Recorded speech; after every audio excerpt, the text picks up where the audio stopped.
Olá, sejam todos bem-vindos e bem-vindas a mais um vídeo no meu canal. Eu sou o Christian.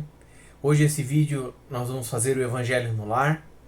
Então eu sugiro que você pause o vídeo, faça uma oração, faça uma respiração profunda para que você acalme sua mente, para a gente facilitar se conectar a Deus, se conectar à espiritualidade da luz, para que esse momento do Evangelho no Lar seja o mais edificante e mais gratificante possível e o máximo aprendizado para nós. Feito isso, eu já fiz a minha oração aqui em casa antes de iniciar o vídeo, tá bom? Semana passada no Evangelho no Lar, a gente finalizou o capítulo 19, que era sobre a formação dos médiuns, e agora nós vamos iniciar o capítulo 20. Só no título aqui já vi que é um capítulo muito interessante. Acredito que nós vamos ter bastante reflexões para nosso aprendizado. Capítulo 20. Influência moral do médium. Olha que tema interessante, hein? A questão 226, que é a questão que começa o capítulo, ela está dividida em várias subperguntas dentro dela. Então vamos começar na primeira, né? E aí vamos discorrendo uma depois da outra. O desenvolvimento da mediunidade está em razão do desenvolvimento moral do médium? Não. A faculdade propriamente dita relaciona-se com o organismo. É independente do moral. Não ocorre o mesmo com o seu uso, que pode ser mais ou menos bom, segundo as qualidades do médium. Aqui faz todo sentido, né, gente? Se você está acompanhando o Evangelho no Lar comigo semanalmente, a gente já estudou, já viu questões da importância do médium se qualificar e o que ele estiver sintonizando, o que ele estiver buscando dentro do coração dele, o que ele estiver vibrando, é as companhias que ele atrai. Então, se ele está vibrando em coisas ruins, ele não abrisse a mediunidade, seria maravilhoso. A mediunidade só ia trabalhar todo mundo da luz, né? Mas a gente sabe que não é isso. Tem muitos negativos utilizando a mediunidade para os seus interesses, tanto na parte espiritual, de espíritos trevosos, como de encarnados que estão em sintonia, vibrando nos mesmos valores, né? Então a vibração com certeza não está correlacionada com a mediunidade. Agora olha que interessante o final aqui da pergunta. Não ocorre o mesmo com o seu uso, que pode ser mais ou menos bom. Entende? Então, tu vê, a pergunta é, o desenvolvimento da mediunidade está em razão do desenvolvimento moral do médium? Não. Mediunidade é uma coisa que está inerente ao corpo físico e você vai abrir essa mediunidade. Ponto. Agora, o uso, o teu desenvolvimento, aí vai sim. Então, se você estiver sintonizando com os negativos, vai ter um tipo de desenvolvimento da tua mediunidade. Se você estiver sintonizando com os trabalhadores da luz, vai ter outro desenvolvimento da mediunidade, né? Questão 2, 226.2, né? Sempre foi dito que a mediunidade é um dom de Deus, uma graça, um favor. Por que, pois, não é o privilégio dos homens de bem? E por que se vêem pessoas indignas que dela são dotadas no mais alto grau e que dela fazem mau uso? Olha que pergunta interessante, hein? Todas as faculdades são favores dos quais se devem render graças a Deus, pois há homens que delas são privados. Podereis também perguntar por que Deus concede uma boa visão aos malfeitores, destreza aos gatunos, eloquência para aqueles que dela se servem para dizerem más coisas? Ocorre o mesmo com a mediunidade. Pessoas indignas dela são dotadas porque têm mais necessidade do que os outros para se melhorar. Pensais que Deus recusa os meios de salvação aos culpados? Multiplica-os sob seus passos, coloca-lhes nas mãos e a eles cabe disso se aproveitarem.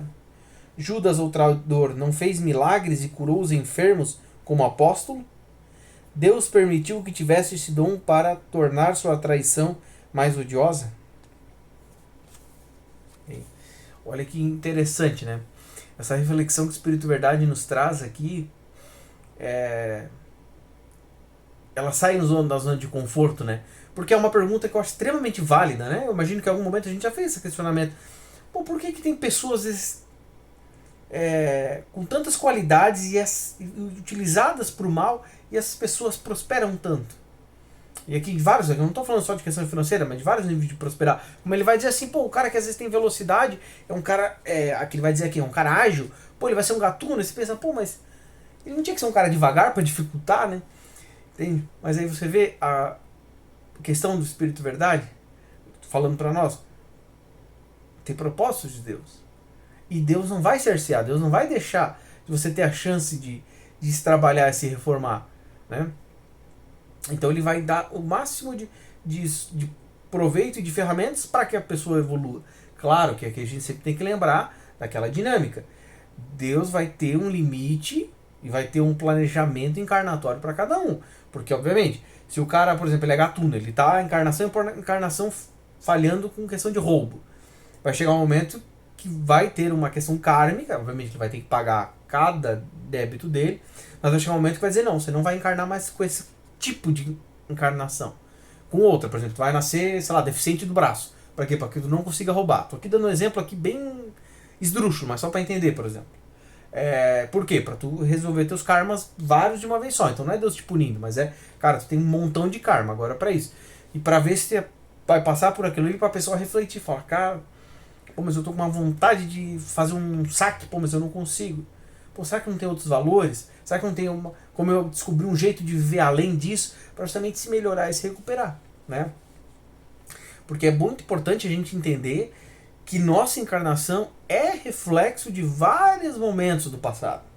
Então pensa, nesse exemplo aqui de novo, exemplo esdrúxulo que eu tô dando.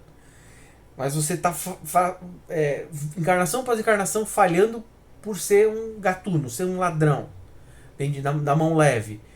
Aí tu tem aquilo ali, então naturalmente tu já tem essa bagagem espiritual vindo de várias encarnações cometendo este erro. Então você já tem uma propensão, uma facilidade a tais coisas, porque isso já está inato no teu espírito, essas características. O que tem que se fazer é expurgar isso para não repetir os erros e utilizar essas características que tu tem para o bem. Que é o que ele vai falar aqui no final da pergunta, entende? Então Deus, que ele vai dar o exemplo aqui, né? Bem no finalzinho. Pô, Judas, ele não promoveu curas também? Quando o apóstolo, né? Então você pensa assim, isso é uma discussão que não vamos entrar aqui. A gente sabe que está vindo conhecimentos novos a respeito de Judas e tal. Se você acompanhou comigo a leitura da trilogia da Revelação Cósmica de Jean Valjean, vai, se eu não me engano, no Karma e Compromisso. No primeiro Revelação Cósmica é pincelado um pouquinho, no Karma e Compromisso eu não vou lembrar qual parte do vídeo, mas tem a playlist inteira do livro aí no meu canal. A gente vai estudar um pouquinho mais sobre Judas, a gente vai entender e tal. No segundo também é pontuado bastante, agora que eu lembrei também. Mas pra gente não destoar, a ideia é essa. Pô, mas espera lá, ele não fez o bem, então é justamente essa a ideia, pra gente ir treinando. Então existe sempre um propósito maior, né? E existe sempre oportunidades. Então Deus vai sempre dar oportunidades para nós. Por mais que às vezes Deus saiba falar assim, eu acho que meu filho vai fraquejar, mas ele vai dar uma oportunidade para nós. Aí a gente pensa assim, Cris, mas isso é meio cruel. Porque, pô, se Deus está sabendo que a gente vai fraquejar, por que ele nos dá a oportunidade? Porque se esperar a gente não fraquejar, a gente não tem oportunidade nenhuma, ainda mais essa humanidade aqui que é tão rebelde, tão teimosa. Então se a gente não está aprendendo com o professor do amor, a gente tem que aprender com o professor da dor. E esse professor da dor normalmente vem com que nós fazendo cagada, porque nós podíamos aprender com amor. Uma pessoa pode, de novo, vamos lá, meu exemplo esdrúxulo lá do assaltante. Ele pode falar, não, cara, pô, peraí, eu tô em 2025, pô, eu tenho conhecimento, eu sei que isso tá errado, eu sei que vou ser preso, eu sei que vou prejudicar alguém, pô, já tenho acesso a conhecimento das leis kármicas, então tudo que eu fizer eu vou colher, pô, eu não quero colher coisa ruim, então eu não vou plantar coisa ruim, pô, eu vou lutar contra essa minha tendência má. Ele está buscando aprender no amor. Mas ele pode falar, não, a vida é uma só, eu vou aproveitar mesmo, deu bobeira, eu vou lá e aproveito, e tá tudo certo, ninguém me viu, eu vou fazer maldade, mas Deus vê. E aí vamos pensar no outro exemplo. Será que nós já não somos gente que estão fazendo tanta cagada por aí? E Deus não está dando para nós essa oportunidade de estarmos encarnados nesse momento? Então você pensa assim, Cris, mas aí eu posso fazer cagada. E pode acertar? Então a gente não pode acusar, dizer assim, mas Deus não me deu oportunidade. Não, Deus deu. E aí, se você está acompanhando o meu livro, a resenha do, né, o estudo da obra, não é uma resenha, o estudo da obra Karma e Compromisso, não vou lembrar de novo qual é a parte, mas que chegou um certo momento, foi feita uma reunião no astral, se eu não me engano, um pouco antes da Revolução Francesa, um pouco depois, estava por ali, século 17, 18 por ali, se eu não me engano. E aí os membros das famílias começaram a se reunir e começar a analisar as sucessivas séculos de encarnação, e eles começaram a perceber que todos eles tiveram as mesmas quantidades de oportunidades. Então era aquela coisa assim, mas o fulano lá evoluiu um monte, eu ainda tô cheio de dívida, de karma, preso em regiões ubralinas. Não, peraí, mas eu tive, estou estudando esse número, no livro de Jean Valjean não nos traz o número. Mas vamos dizer assim, tive 500 encarnações. Pô, mas aquele cara que evoluiu um monte, ele também teve 500. Mas por que ele está numa região superior e eu estou ainda preso numa religião ubralina? Ah, porque ele fez escolhas melhores. Ó, Deus deu as mesmas oportunidades. Ah, não, mas o cara ele não teve uma encarnação que ele passou preso a vida inteira. Mas ele cometeu o assalto ou não? Ah, mas ele não cometeu. Então, ele lutou contra aquela tendência má lá atrás. Entende? Ah, mas eu fraquejei. E aí? Não, e aí agora levantar a cabeça e lutar contra as tendências más para não acontecer mais. Entende? Sempre é o momento de se levantar do chão, sacudir a poeira e seguir adiante. Né? Então, essa é uma dinâmica bem interessante. Só para finalizar aqui, que me lembrei dessa história, que eu não vou lembrar em que livro que eu li, mas se não me engano foi um livro de Ramatiz, que aí ele vai falar, mas o sol, tão maravilhoso, ele escolhe o Filho de Deus que ele vai iluminar? Não, ele ilumina a todos. Deus é a mesma coisa, ele vai dar oportunidade para todos, cada um na sua capacidade, cada um no seu momento. Então não vai ter essa dinâmica de, não, só vou ajudar meus filhos que estão no caminho. Muito pelo contrário, Deus quer resgatar todo mundo. Quem está no caminho se aproximar mais dele e principalmente quem está longe, para justamente trazê-lo de volta para cá, né? Mas eu achei uma questão bem interessante, bem interessante. Eu acredito que essa questão aqui gera uma reflexão ainda muito maior do que eu estou fazendo aqui, né? Mas vamos parar por aqui para a gente seguir adiante. Mas muito interessante essa questão. 226.3 Os médios que fazem um mau uso de sua faculdade, que não se servem dela com o objetivo do bem, ou que não a aproveitam para sua instrução, disso sofrerão as consequências? Se a usam mal, serão duplamente punidos, porque têm um meio a mais para se esclarecerem, e que não aproveitam. Aquele que vê claro e que se tropeça é mais censurável do que o cego que cai no fosso. Faço essa leitura e me faz primeiro uma coisa que eu acho interessante, importante a gente pontuar. Quando ele vai falar assim, vai ser duplamente punido. A justiça existe, a lei kármica existe, ninguém escapa dela. Graças a Deus, ninguém escapa da justiça divina. Mas não é no sentido de que Deus vai te punir. Não é isso. Isso é muito importante entender. Deus não pune nenhum dos seus filhos. Deus é puro amor. O que vai acontecer é você colher o karma do que tu fez. Se você tiver muitos débitos, pode acontecer de um Exu, de um guardião da luz, te pegar, por exemplo. Mas ele não vai te punir por maldade, por vingança, mas para frear o mal. Porque você está cometendo aquilo. Entende? Que é o que ele vai comentar aqui. Você vai ser punido duplamente. Por que o duplamente? Como ele vai comentar com sabedoria aqui. O Espírito de Verdade vem nos ensinar. Porque você sabe do caminho.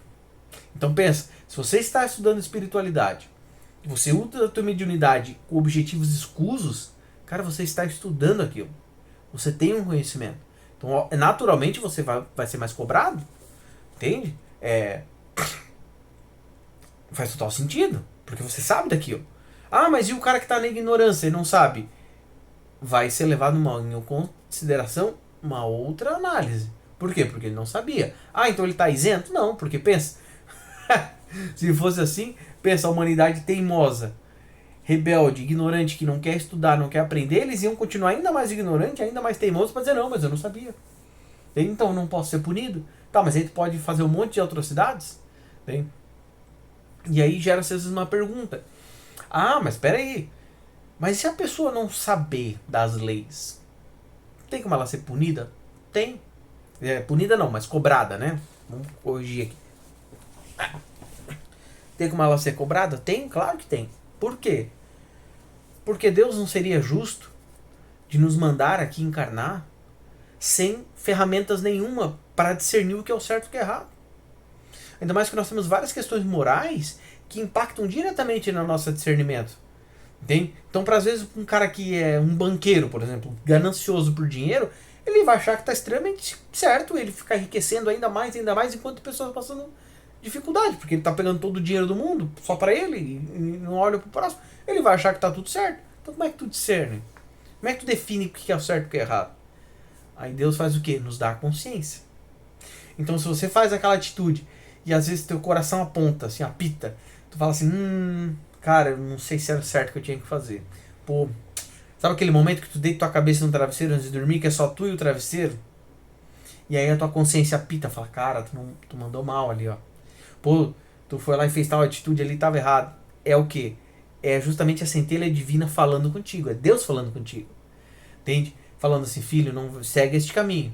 Aí tu fala assim, não, mas eu não conheço a lei aqui. Entende? Eu tô lá no século XVI, por exemplo, eu não tenho o livro dos espíritos, ou o livro dos médiuns para me estudar. Mas tu tem a tua consciência apontando. Então se a tua consciência tá apontando para lá e tu vai para cá, tu tem um preço. Por quê? Porque tu tá percebendo que é um caminho errado para cá. Então você tem que ir pra lá. Entende? Por que tu não escutou? Entende? Então a gente tem esse discernimento. Obviamente, uma pessoa que não tem conhecimento nenhum, eu não sei no detalhe, tá? Como é que isso é mensurado. Apesar de que agora lembrei de um livro excelente do Osmar Barbosa, que chama Tribunal Superior do Karma. Não. Eu acho que é Tribunal Superior do Karma, se eu não me engano. Se não for isso, é Tribunal Superior da Justiça, alguma coisa assim. Osmar Barbosa. Eu não lembro agora de cabeça qual é o espírito que psicografa, né, através do Osmar. E aí ele vai trazer um pouco essa visão de como é que é o processo judicial do astral. Tem?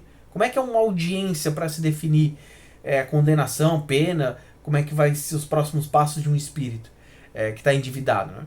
É bem interessante, eu não vou entrar aqui no mérito, para a gente não desviar muito aqui, mas fica aqui a recomendação na leitura. É um livro, cara, muito fácil de ler. É um livro pequenininho, acho que não tem 200 páginas. Tá? Não é um livro extenso, com uma linguagem difícil. Não, vai sentar assim, ó, numa tarde, mata. Assim, e é um delicioso. Os livros dos Osmar Barbosa são muito gostosos de ler e acessíveis. Ó, super recomendo.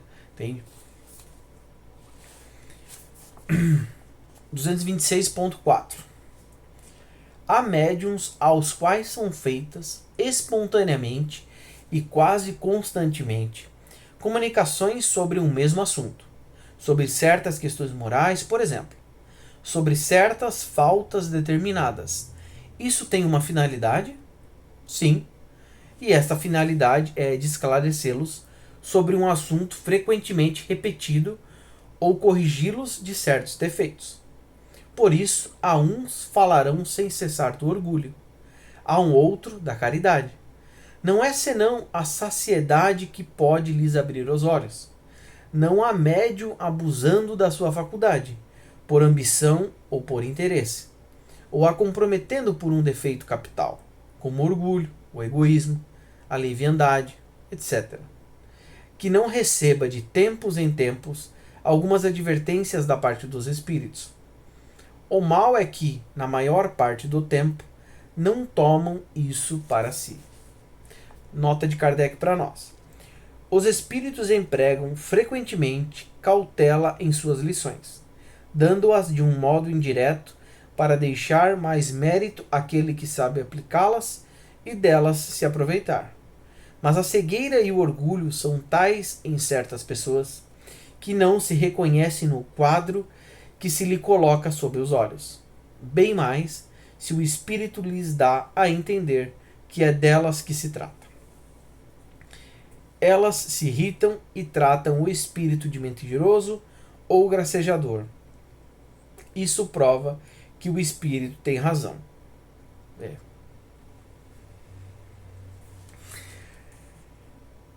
Aí eu faço a leitura e penso o seguinte. Primeiro, se você tem uma questão para tratar, a gente sabe que às vezes muitas mensagens que são trazidas para nós, para né, quem é médium, eu não sou médium, né? Mas às vezes é muito mais para o próprio médium do que para um consulente, né? E aí se você está trazendo aquilo repetido, a gente já fez uma reflexão parecida aqui numa outra pergunta lá atrás do Evangelho no Lar, né? Eu não vou também referenciar qual pergunta que era. Mas essa dinâmica. Pô, é você pensar e falar assim, pô, mas por que tá trazendo tanto essa mensagem aqui sobre raiva? Pô, será que não é para mim essa mensagem? Pô, será que eu no meu dia a dia eu tô agindo com paciência, com calma, ou sou um cara extremamente estourado, raivoso, e brigo com todo mundo, e desconto em todo mundo? Tem? E aí trazer para si essa análise, né? E é justamente isso que ele vai comentar ali, né? Ah, mas aí o espírito tá falando, e se realmente se comprova, é porque o espírito tá certo, né? E... porque você não tá melhorando a coisa, né? Porque se você estivesse melhorando, parava as mensagens, né? Como o excelente canal Espiritualidade com Pedro Augusto, eu não vou saber referenciar o vídeo, mas eu lembro de um vídeo da Cláudia falando que se vem mensagem de exortação para eles, e muitas vezes as mensagens é para eles mesmos, eles gravam, mas eles sabem que aquela mensagem está sendo um alerta para eles. Se eles não estão escutando, os médios, aquela mensagem vai continuar vindo. Por quê? Porque, pô, tem que corrigir, cara. Tu tá desviando a rota, tem que corrigir. E no momento que começa a se corrigir aquele desvio de rota, opa, a mensagem resolve. Por quê? Então, no meu exemplo aqui, tu tá muito raivoso. Aí tu, pô, mas veio mensagem de raiva, mensagem de que a gente tem que manter a paz, de que tem que se controlar os nervos. Aí tu começa a fazer reforma íntima, olhar para si. Pô, mas será que eu tô sendo raivoso? Nossa, eu trouxe uma mensagem tão linda lá sobre raiva. Ah, pô, identifiquei esse momento que eu fui raivoso. Pô, identifiquei aquele outro momento. E aí tu começa a se reformar. Tu consegue superar aquilo, que não é do dia pra noite, é um trabalho a ser feito, porque cessa talvez aquela mensagem. Ou quando você vai trazer uma mensagem de raiva, teu coração não vai apitar, dando aquele indício, oh, aquela mensagem é pra ti, hein? Tu vai dizer, não, estou sendo ferramenta aqui trazendo. Tem? Ou às vezes até corroborando, mas dizendo, olha, eu tinha esse defeito, eu consegui superar ele. Entende? Então você consegue ainda trazer uma aplicação mostrando mesmo que aquela evolução, né? Como os evangélicos chamam lá, trazer o teu testemunho, né? Então, bem interessante. E aí a última coisa que eu, que eu lembro é do que a gente estava estudando semana passada, né? Da importância do médium ele se qualificar para ser a melhor ferramenta possível, né? Eu também faço essa leitura dessa questão e linko com aquilo que a gente estava estudando nos dois últimos evangelhos do lar, se eu não me engano. Que é justamente essa questão, pô, mas se eu vou me tornar um médium, eu preciso me qualificar da melhor maneira possível. Aí imagina que eu, sei lá, só estudo obras de Kardec, 5 obras de Kardec, por exemplo, só isso. Eu vou ter um baita conhecimento? Vou conseguir ser uma boa ferramenta? Vou, mas não vou conseguir ser uma ferramenta completa, porque tem muito mais conhecimento adicional. Mas imagine que a pessoa fica fechada só naquilo ali. Então, pode ser que ela traga mais informações repetidas, o mesmo tipo de mensagem, porque é o que ela tem para oferecer. Entende? Ela não vai conseguir entregar mensagens mais complexas, mensagens com uma nova visão, expandindo, indo além, porque ela está fechada naquela caixinha. Então ela vai ficar trazendo aquelas caixinhas ali, né? E existe também uma questão de missão também, né? Agora me ocorreu isso aqui agora também. Porque, por exemplo, se você tiver com uma missão de trabalhar com mediunidade numa obra de caridade, de consolo, você vai ter talvez um certo tipo de abordagem. Se você tem a tua mediunidade trabalhando numa obra da justiça divina, por exemplo, você vai trazer uma mensagem de exortação. Então você canaliza um Exu, por exemplo, que vai ter aquele dia daquela mensagem dura de despertar. Vou dar uma exortada mesmo para despertar. Aí é, às vezes, uma outra proposta, né? Mas bem interessante essa pergunta, né, gente? 226.5. Nas lições que são ditadas ao médium, de um modo geral, e sem aplicação pessoal, este não atua como um instrumento passivo para servir à instrução de outro?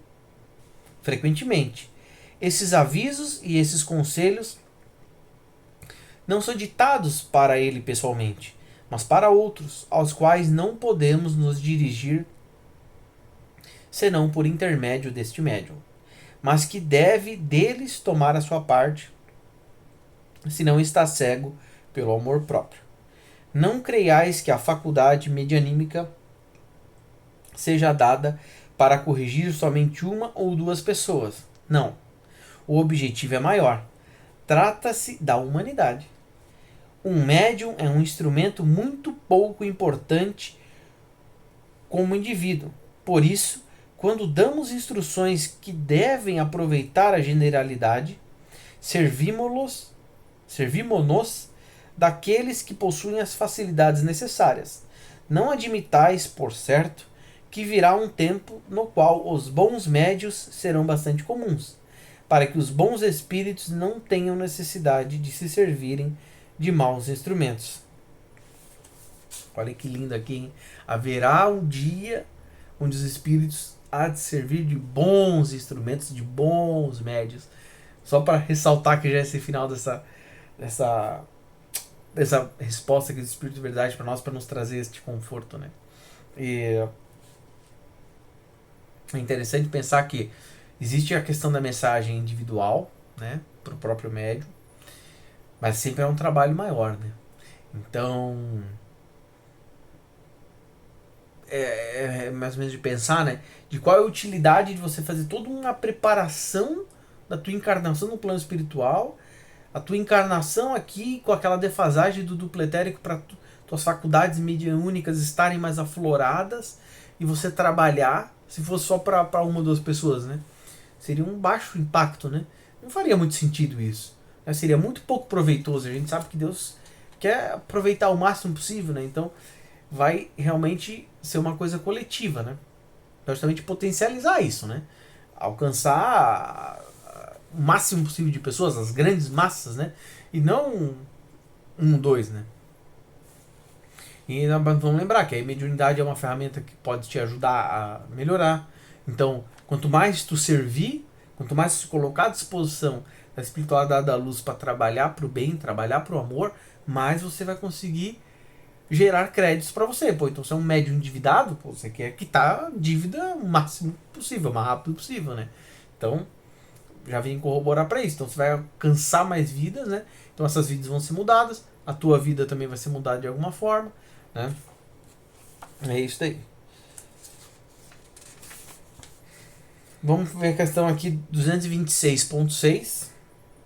Uma vez que as qualidades morais do médium afastam os espíritos imperfeitos, como ocorre que um médium dotado de boas qualidades transmita respostas falsas ou grosseiras? Conheceis todos os recessos de sua alma? Aliás, sem ser vicioso, pode ser leviano e frívolo. Ademais, algumas vezes, tem necessidade de uma lição para que se mantenha em guarda. Essa daqui é uma exortação do Espírito Verdade para nós, mas é bem interessante, faz total sentido, né? Porque se você estivesse vibrando 24 horas por dia no amor, na luz, na fraternidade, você não entraria em sintonia com os negativos, entende? Mas a gente não consegue manter 24 horas por dia essa energia, então vai ter momentos que nós vamos oscilar. E a gente sabe que a espiritualidade às vezes vai permitir esse momento de oscilação e vai abrir o acesso do negativo para ti, para quê? Para te treinar, porque ele vai falar ali. Mas e aí? Então você vai trazer uma mensagem, tu começou a sentir aquela energia um pouco negativa, você raciocinou sobre o teor da mensagem, falou assim, opa, peraí, isso aqui não tá legal. Então pra quê? Pra você se manter em guarda, falar, por que será que aconteceu isso? Será que é pra me treinar e eu perceber a diferença de energia?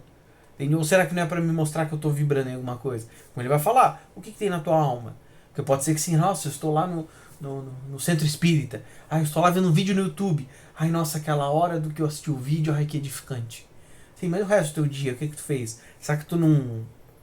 Entende? Aquele problema que, por exemplo, acontece, que eu vejo muito, o cara vai numa igreja, independente da religião, e aí vai lá, nossa, aí os irmãos, estamos todos em união. Aí ele sai da igreja, tem um morador de rua, ele vai lá e xinga o cara. Ou fala assim, daqui é vagabundo, tem que trabalhar. Pô, mas você acabou de se evangelizar, cara, essa é a tua postura? Ah, mas é porque esse aqui não é meu irmão. Mas é óbvio que ele é teu irmão. Porque ele tá numa situação, infelizmente, vulnerável de alimento, vulnerável financeiramente, vulnerável às vezes com drogas, vulnerável exposto à rua. Tem, ele não é teu irmão é só quem tá limpinho e prosperando e com a barriguinha cheia de comida. Não, todos somos filhos de Deus. Por que aquele cara tá lá? Eu não sei. Mas a postura é essa? É isso que o Cristo pede de nós? Então, tá a dinâmica. Ah, eu estou lá, nossa, 2 horas na igreja. Ai, nossa, tantas coisas lindas que eu estudei, que eu ouvi. Blá. Tá, e quando vai pro mundo real? Tem, que é o que ele vai falar ali. Tá, mas o que tem lá no âmago da alma? O que será que a pessoa tá? Às vezes ela tá falando bonito por fora, mas por dentro tá vibrando coisa ruim. E a gente sabe que o universo é vibração. Entende? A gente precisa de palavras, porque nós somos limitados ainda nesse corpo físico de matéria densa. Entende? Mas a gente sabe que o futuro é que é tudo telepatia. A gente sabe que os espíritos veem tudo energia. Então não adianta falar assim, eu vou falar uma palavra bonita para enganar. Os espíritos que estão ali, eles veem com totalidade. Nós sabemos que os Exus têm a capacidade de escutar nossos pensamentos, de ver a nossa aura mudando se nós estamos falando a verdade ou não. Um Exu, uma pombagira, por exemplo. Então adianta a gente ficar assim, vou mentir. Não, a gente tá. A nossa energia tá falando muito mais do que a palavra. Entende? Se eu tô vibrando coisa ruim, de nada adianta falar uma palavra bonita. O que importa é a energia que a gente emana. Né? E aí. E eu acho bem interessante, só para finalizar com a reflexão dessa pergunta, porque ela abre bastante esse leque para a gente fazer reflexão. Lembra? Questões morais do médium, não, da mediunidade, influência moral do médium. Então eu achei bem interessante essa questão, porque traz um pouco holofote sobre isso, né? Pode pensar assim, mas como é que tá a minha moral? Entende? Por que eu tô entrando em sintonia com isso aqui? Eu tô trabalhando muito para me tornar uma pessoa melhor. Tô seguindo os caminhos certos. Tô estudando, tô me qualificando. Por que eu, na minha reunião aqui, que eu incorporei um espírito, veio um espírito trevoso? O que tá acontecendo? Será que eu tô deixando uma brecha moral? Entende? Eu achei bem interessante para trazer justamente essa reflexão para nós, né? A gente, principalmente quem tá ostensivamente trabalhando com a mediunidade, ela tem que estar o tempo inteiro em constante vigilância, porque senão complicou, né? Mas é isso daí, gente. Fechamos a questão 226.6. Deixa eu confirmar aqui. Isso. E aí vamos começar 226.7 semana que vem no próximo Evangelho no Lar. Eu sugiro que você separe na tua casa, se não separou antes, eu esqueci de falar no início do vídeo, um copo de água, de chá, tem um líquido para você beber, um refrigerante, né? Preferencialmente água, né? Para que agora eu vou fazer a oração de encerramento do Evangelho no Lar, os nossos irmãos da luz possam fluidificar, magnetizar essa água, para que quando você beber, eu já tenho a minha água aqui também, essa água venha fazer bem para nós, tá bom? Então vamos acalmar nossas mentes, para nos conectarmos a Deus. Meu Deus, Pai, Mãe, consciência divina, eu agradeço, meu Pai, por essa oportunidade de fazermos mais um dia do Evangelho no Lar. Eu te peço, meu Deus, por favor, ajude a mim e ajude a todos os meus irmãos e irmãs que estão aqui em espírito comigo, que estão aqui assistindo este vídeo aqui comigo, para que todos nós, meu Deus, possamos evoluir, possamos prosperar, possamos evoluirmos como pessoa, para que dessa forma nós possamos nos tornarmos pessoas cada vez melhores. Por favor, meu Deus, eu te peço, mande os teus irmãos, os meus irmãos, teus filhos e filhas, meu Pai, para que vá na casa de cada pessoa, para que vá aqui no meu lar, para que todas as formas de pensamentos negativos sejam removidas, para que todas a antimatéria que possa estar nos nossos espíritos, nos nossos ambientes, possam ser limpas, desinfectadas, afastadas.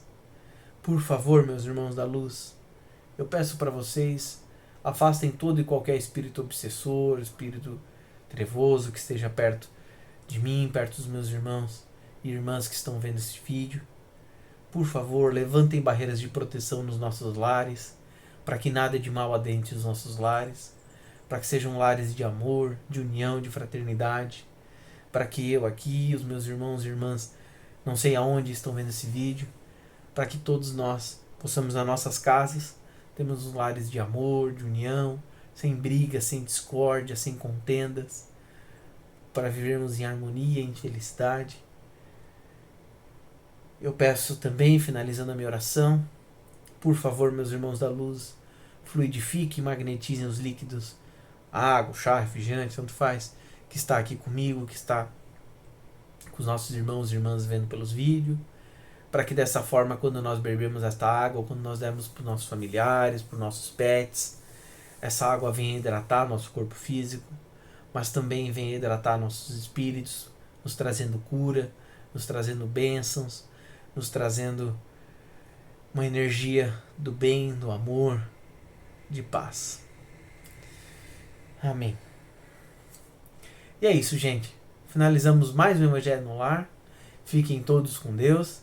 Até semana que vem.